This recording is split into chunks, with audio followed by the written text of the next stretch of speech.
April 1st, 2026, the MV Hantavirus leaves the port.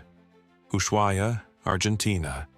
147 passengers and crew, the southernmost city on Earth, at the tip of Patagonia, the last stop before Antarctica, the kind of departure that feels like the edge of the world. Because it is. On the dock, a Dutch tourist finishes loading his bags. He's just completed 4 months on the road, through Chile, Uruguay, and Argentina. Mountains, dirt roads, remote cabins. He feels fine. He boards the ship. The gangway lifts. Nobody on that vessel knows what he's carrying. 11 days later, April 11th, a passenger dies on board. His body stays on the ship for 13 days because there is no port willing to take it. No clean protocol for what is happening yet. When his wife disembarks at St. Helena on April 24th, she's already showing symptoms. She boards a flight to Johannesburg. She dies in the emergency department upon arrival. By then, the virus is no longer on a ship. It's in an airport. It's on a flight. It's in the bodies of people now scattered across 6 countries. They sat within breathing distance of someone who didn't know she was sick. This is how it moves. Not with an announcement. Not with a visible vector. With a cough in a pressurized cabin at 35,000 feet. The World Health Organization confirmed the outbreak on May 2nd. By May 9th, 6 confirmed cases, 8 suspected, 3 dead. The MV Hantavirus still sailing, now toward Tenerife. Patients hospitalized in Germany, the Netherlands, South Africa, Switzerland, and Spain. Health authorities in the United States, Canada, and the United Kingdom tracking passengers. Passengers who disembarked early and came home before anyone understood what was happening on that ship. The pathogen responsible is the Andes virus, one of more than 50 known strains of Hantavirus. The only one confirmed to transmit directly from person to person, and the fatality rate for those who develop full respiratory symptoms is 38%, not 3.8, 38. There is no antiviral treatment, there is no vaccine. When a patient arrives at an emergency room with hantavirus pulmonary syndrome, medicine offers supportive care. Fluids, oxygen, a ventilator if the lungs begin to fail, which they often do. The question sitting underneath every press briefing, every WHO update, every tracking map showing dots spreading across a world map, is the same question nobody in an official capacity wants to answer directly. We have known about this virus since 1993. We have watched it kill for 30 years. So why, in 2026, when a ship full of civilians is sailing across the Atlantic with a confirmed outbreak on board, does the entire combined weight of modern medicine have nothing to offer the people inside those hospital rooms except a machine to breathe for them while we wait to see what happens next? It starts with a mouse, not a dramatic one. A common long-tailed pygmy rice rat, the kind that lives in the grasslands and forests of southern South America. The kind that nobody photographs, nobody tracks, nobody thinks about. The rodent carries the Andes virus in its blood, its saliva, its urine and droppings. It doesn't get sick. Evolution has had thousands of years to negotiate that arrangement. The rodent and the virus reached an agreement long before humans arrived in Patagonia. The problem is that humans did arrive, and they brought cabins and hiking trails and road trips through remote terrain and cruise ships departing from the southern tip of the continent. The transmission mechanism is almost insultingly simple. An infected rodent urinates in a corner of a cabin or a barn or a car or along a trail. The material dries, becomes dust. Somebody sweeps or walks through or simply breathes in a space where that dust has been disturbed. The viral particles travel the same route as the air, into the lungs, into the bloodstream. The human body has never seen this pathogen before, has no memory of it, no prepared response. The immune system registers the threat and begins its reaction. That reaction, the inflammation, the fluid, the biological emergency response flooding into the lungs, is what kills people. Not the virus directly, the body's own panic. This is why Betsy Arakawa died in New Mexico in March 2025. Wife of Gene Hackman. She was found dead at their ranch, and investigators believe the likely source was rodent exposure somewhere on the property. A shed, a storage room, a corner of a building that hadn't been disturbed in years until it was. She was in one of the wealthiest zip codes in America, in a modern house, with access to every resource. None of it mattered once the dust entered her lungs, because at that point there was nothing medicine could do except watch. But the Andes virus does something the other 50 hantavirus strains don't do. It jumps, not just from rodent to human, from human to human. It's the only strain confirmed to carry that capability, and the mechanism is still not fully understood, which is its own category of terrifying. Close contact, respiratory secretions, sustained proximity in enclosed spaces. A cruise ship, as it turns out, qualifies on every count. The incubation period runs between 4 and 42 days. 42 days from exposure to first symptom, which means every passenger who walked off the MV Hondius in the early weeks of April before the outbreak was identified, before anyone knew to look, is a moving biological question mark. They went home to 6 countries, they hugged their families, they slept in their houses. The CDC is tracking them now, calling state health departments, mapping exposure windows, calculating timelines. The passengers themselves are waiting, watching their own bodies for a fever that may or may not come. When it does come, it arrives looking like the flu. Muscle aches, fatigue, a rising temperature. For a few days it is indistinguishable from 100 other things. Then the lungs begin to fill. The fluid accumulates faster than the body can clear it. The patient stops being able to breathe on their own. The window between feeling unwell and needing a ventilator is measured in hours, and the whole time there is no drug to give, no molecule that stops what is happening, just oxygen and pressure and the machine breathing for a body that can no longer breathe for itself. 1993, Four Corners region, New Mexico. A cluster of young, healthy Navajo people begin dying of acute respiratory failure. Doctors have no explanation. The CDC sends a team. Within weeks, they identify a previously unknown pathogen, a new hantavirus, later named sin nombre, which means without a name. The outbreak kills 13 people before it's contained. Scientists publish papers. Conferences are held. Funding is discussed. And then the world moves on, because 13 people in rural New Mexico does not constitute a market. That is the word that determines whether a vaccine gets built.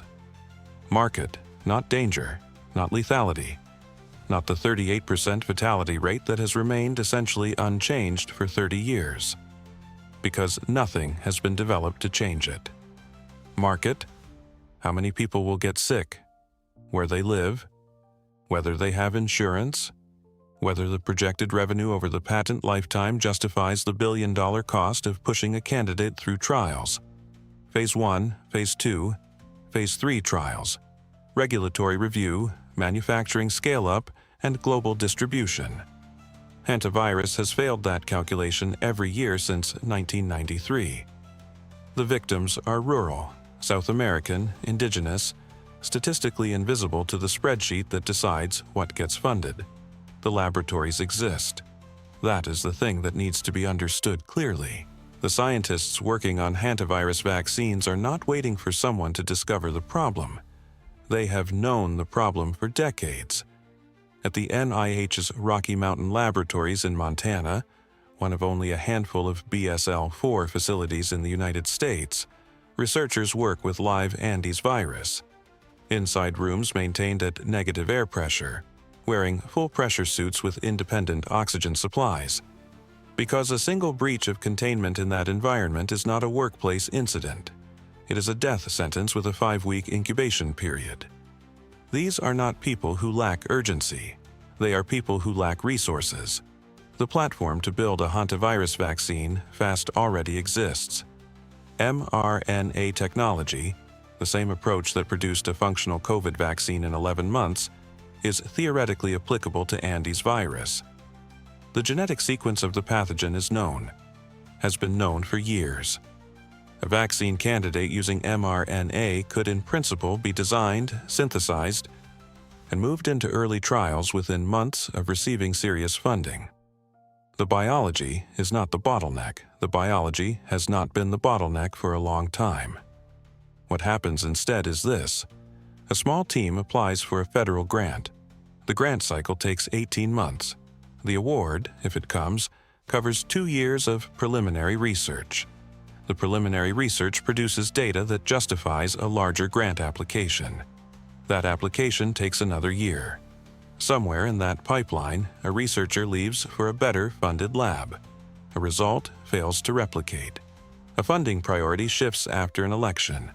The frozen vials of candidate vaccines sit in a -80-degree freezer in a building that smells like industrial disinfectant, waiting for a bureaucratic process that moves on its own timeline while the virus moves on its.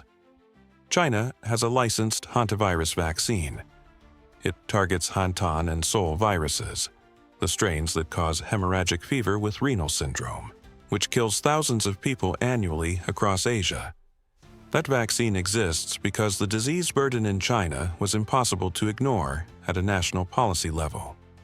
The government decided it was a priority. The vaccine was built. It is not effective against Andes virus. It is not available outside China, but its existence proves the point that needs proving. When the political and economic calculation changes, the vaccine gets made. The science was never the obstacle. Right now, with the MV Hantavirus making its way to Tenerife, with patients on ventilators in 5 countries, with CDC teams calling passengers who went home to lives they thought were normal, the calculation is visibly changing. Researchers who have spent years sending grant applications into silence are getting phone calls. Institutions that had Hantavirus listed as a low-priority emerging pathogen are quietly moving it up the list. The outbreak is doing what 30 years of scientific argument could not do. It is making the virus legible to the people who control the money. Whether that attention survives the moment the ship docks, the patients recover or don't, and the news cycle finds something else to be afraid of, is the only question that actually matters. The ship docks. The passengers go home. The cameras move on. This is the pattern. It has repeated so many times across so many outbreaks.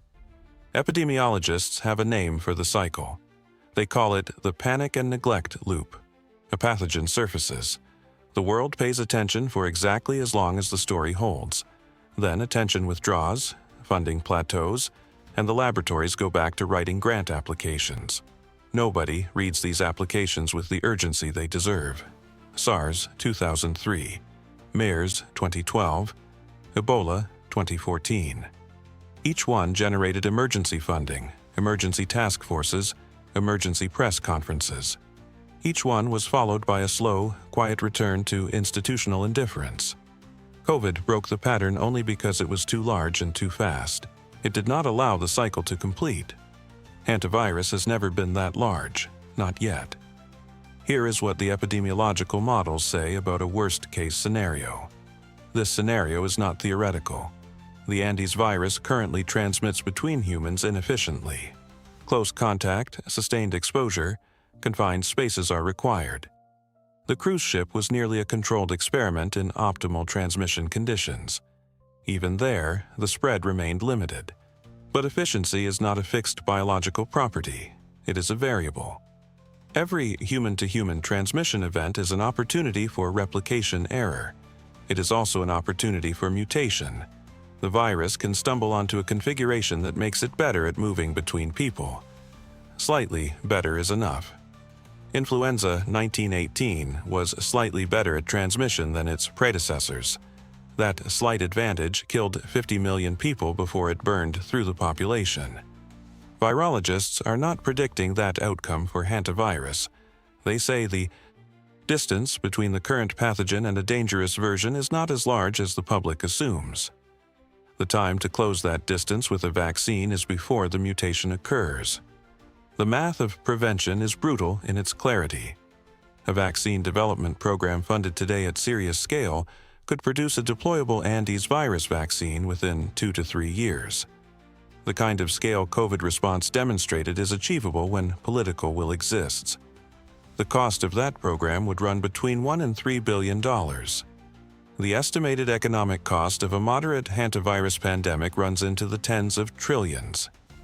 This pandemic would reach the transmission efficiency of seasonal influenza, but keep a 38% fatality rate. That calculation has been sitting in published academic papers for years. It has not moved the needle. The scenario exists only in models. Models do not generate the kind of fear that moves budgets. Dead passengers on a cruise ship do. 3 people are already dead. Their names have been reported and then quietly dropped from coverage. The story shifted to logistics, the ship's route, and docking requests. The dead become background. The living become data points in a contact tracing map. Somewhere, in a freezer in Montana, in a laboratory in Seoul, in a university basement in Buenos Aires, a vaccine candidate waits. It has never made it past preliminary trials. It sits at -80 degrees, stable and intact. It waits for the moment when funding arrives to take it seriously. That moment may be now. Or the ship will dock, and the patients will be discharged or won't. The WHO will downgrade the risk assessment. Grant applications will go back to moving through their 18-month cycles. The frozen vials will keep waiting. The virus doesn't have a preference. It has no investment in the outcome.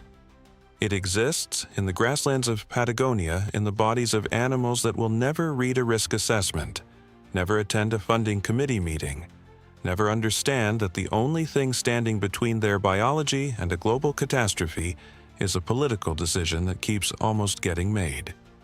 The MV Hondius will reach port. The gangway will lower. And somewhere in the dust of a remote cabin along a road in southern Argentina, a rodent will move through the dark, carrying what it has always carried, waiting for the next person who doesn't know to be careful.